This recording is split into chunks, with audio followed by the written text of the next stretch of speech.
Bonjour et bienvenue pour notre émission du week-end. On est très heureux d'accueillir aujourd'hui un artiste qui a été révélé sur la scène musicale française il y a à peu près une douzaine d'années.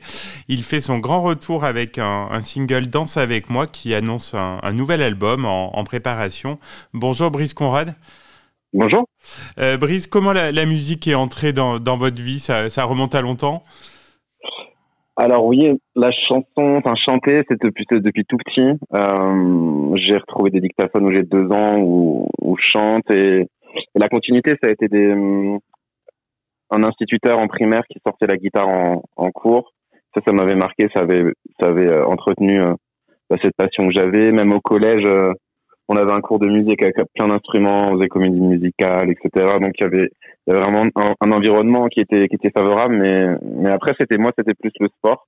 Je me destinais plus à une carrière dans le sport à haut niveau, et je suis venu à la musique très sérieusement à une vingtaine d'années. Et est-ce que vous étiez rendu compte assez rapidement que votre timbre de voix ne laissait pas indifférent? C'était surtout une passion et une envie et un besoin de faire de la musique.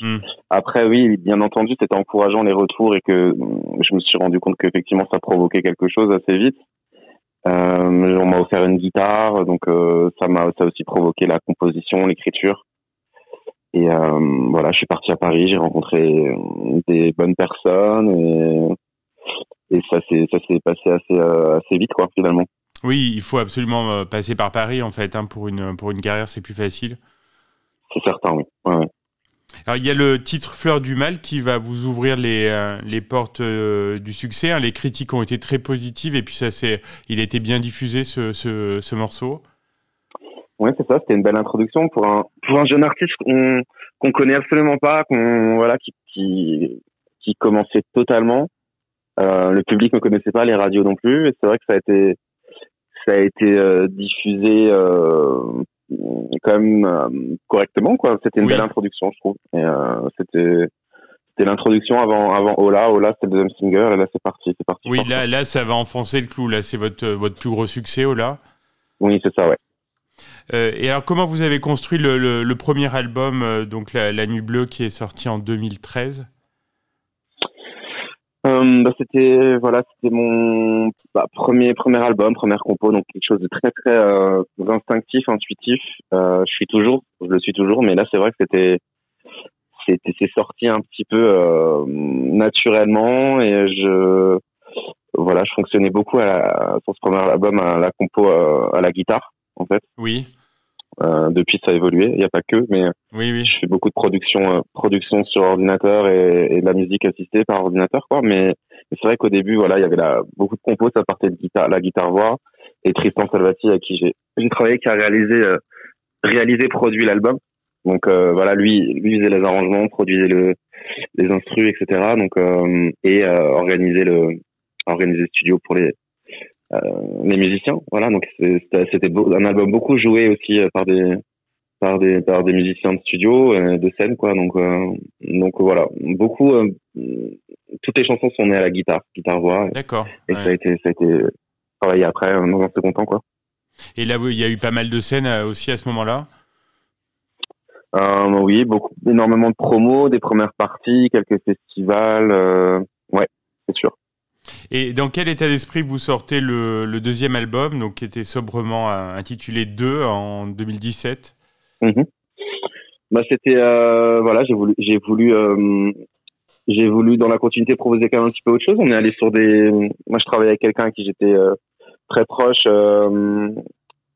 qui était très axé deep et électro, et moi j'adorais ça aussi, et on a mis une petite teinte dans mes chansons. Donc il y a eu un double album, double version, c'est-à-dire un classique. Les morceaux ont été doublés, c'est-à-dire on pouvait retrouver un titre studio organique classique et le même morceau revisité en électro. Et donc j'en parlais un petit peu en introduction. Donc le troisième album se prépare là, pour les prochains mois. Vous avez pris le temps de travailler dessus? Oui, tout à fait. Ouais, c'est en cours. J'ai déjà beaucoup de titres. J'espère, j'ai des collaborations qui vont aussi arriver. ouais, il est déjà bien commencé. Donc je pense le sortir dans l'année. Oui, il n'y a pas de date pour l'instant. Non. Okay. C'est l'objectif dans l'année. Si c'est pas dans l'année, ce sera début 2025. D'accord. Voilà. Donc il y a 2 chansons que vous avez dévoilées déjà. Donc il y a Emma et Danse avec moi. Elles reflètent bien l'univers de cet album à venir. Ouais, oui et non, parce que bon, déjà ce qui reflète, c'est que les chansons là, donc c'est la deuxième chanson que j'envoie, elles sont différentes.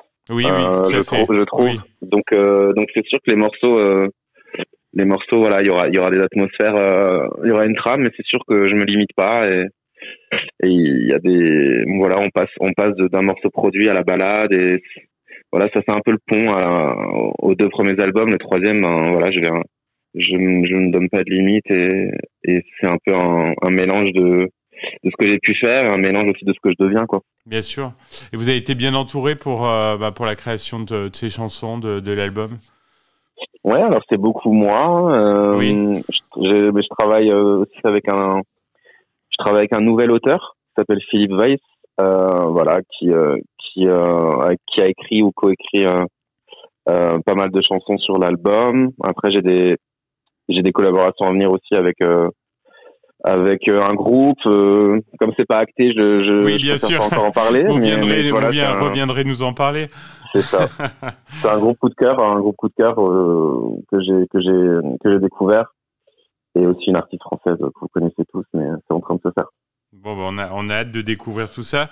Qu'est-ce que vous aimeriez également, c'est refaire un peu de scène pour faire connaître cet album Ouais, bien sûr. Non, pour être franc, c'est vrai que moi, c'est vrai. Je voulais revenir en période de Covid. Eh oui. Ouais.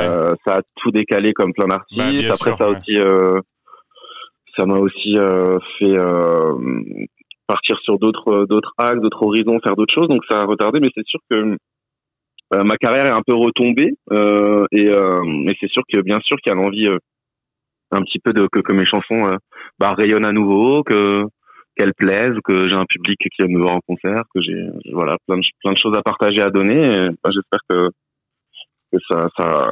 tout sera aligné. En tout cas, c'est bien parti puisque ces 2 chansons sont vraiment très réussies. Qu'est-ce que vous dites quand vous regardez votre parcours? Vous êtes plutôt fier de ce que vous avez fait là jusqu'à présent? Ouais, bien sûr. Parce que je me souviens encore voilà, quand je suis parti de rien du tout à Paris, comme plein d'artistes. Donc c'est vrai que dans ma tête, c'était hyper clair je voulais vivre de ma passion, je voulais qu'on m'entende, donc ça restait voilà un objectif, un joli objectif, mais très difficile. Donc il y a beaucoup de choses que j'ai rêvé et que j'ai accompli, mais c'est vrai que là je me souhaite quand même de confirmer, en fait, de confirmer, de continuer. C'est voilà, pour un artiste, il y a plusieurs phases dans sa vie, mais ouais, non, c'est sûr que les choses reprennent un peu, quoi. C'est ce que je me souhaite. C'est tout le mal qu'on vous souhaite. Donc un grand merci, Brice Conrad. On espère vous voir bientôt en Auvergne pour nous faire connaître, découvrir cet album. Et puis en attendant, on va écouter Danse avec moi et on vous dit à très bientôt sur Logos FM. Avec plaisir, merci beaucoup.